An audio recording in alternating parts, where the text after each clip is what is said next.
Hello everyone! Welcome back sa aming adventure. Ngayon ay dadalhin namin kayo sa isa sa mga hidden gems ng Bicol, ang magandang Quit-in-Day Green Hills sa Kamalig, Albay. Ang exact location ng Quit-in-Day Green Hills ay nasa barangay Quit-in-Day Baligang, Kamalig, Albay. Kilala rin ito bilang Pili Nut Hills ng Albay dahil kahawig nito ang Chocolate Hills ng Bohol with a stunning view of Mayon Volcano sa background. May local road papasok sa mga bukirin at rolling hills. Medyo rough concrete mix ang daan sa ilang bahagi.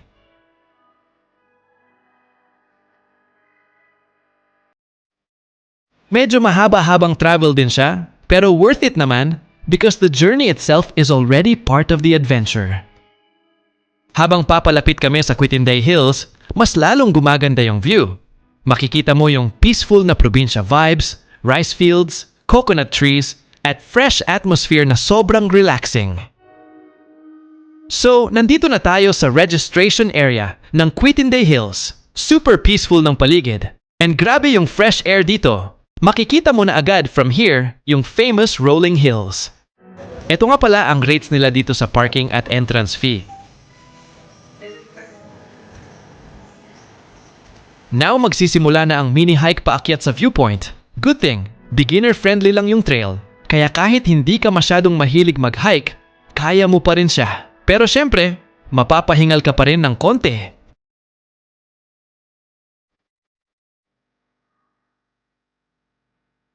And here it is, the stunning Quit-in-Day Hills.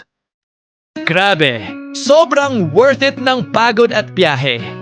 Imagine being surrounded by these beautiful green rolling hills habang fresh yung hangin at sobrang peaceful ng paligid. No wonder maraming tourists ang bumibisita dito. Sa umaga, tayo'y alis. May mapa sa dibdib. May tawag ang mundo sa kalsada na bagong gising. Bit-bit ko ang hamon, ikaw at ako, basta go. Sa bawat liko, may tanong. Sa bawat hinto, may bago. Mga mata mo, pang-una. Hilag at timog, saan man tumuro, silangan, kanluran, sumunod sa puso. Bawat habang may landas, bawat galaw may saysay. Hawak mo ko, tara na.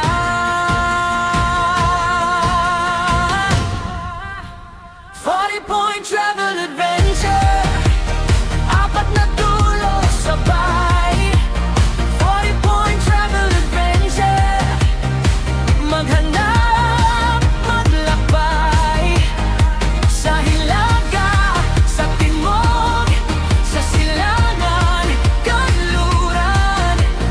40-point travel adventure, hawak ang mundo. 40-point travel adventure, tayo ang biyahe. 40-point travel adventure.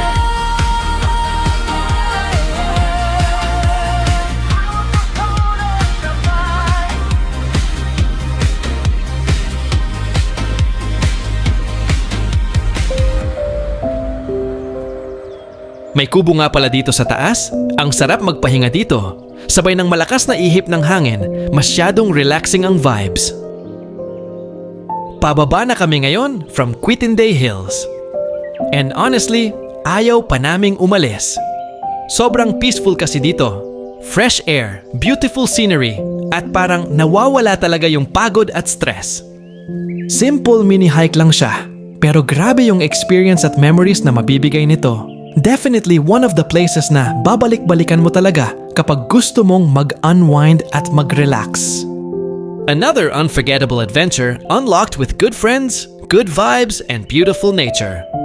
Some places leave memories, but places like Quit-in-Day Hills leave peace in your heart. Hindi lang siya simpleng destination, kundi experience na gusto mong balikan someday. Ipakita ko lang ang iba pang amazing amenities nila dito. Meron ditong parang resto. Meron ding souvenir shop dito para sa mga gusto ng native products from Albay.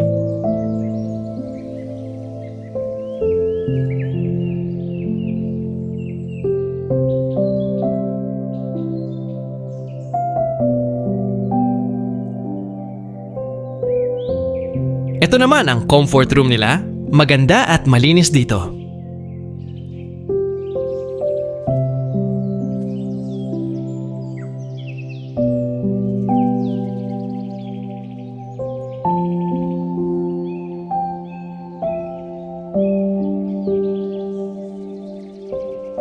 Para naman sa mahihilig sa travel photos, pang reels, at memories na sulit i-flex, hindi pwedeng mawala itong spot na to sa bucket list ninyo. Merong ditong Instagrammable spot like giant swing para sa inyo. Naglagay din tayo ng sticker para may memories tayo dito. And syempre, magpa-selfie hunt challenge na din tayo. Congratulations kay Ma'am Samara, our winner sa Selfie Hunt Challenge. Shoutout po sa mga staff ng Quitinday Green Hills na nakipag-selfie. Ang babait at very accommodating po nilang lahat. Trips like this remind us na hindi kailangan sobrang bongga ng destination para maging masaya. Sometimes, the best adventures come from simple moments shared with good people and beautiful places. 4-Point Travel.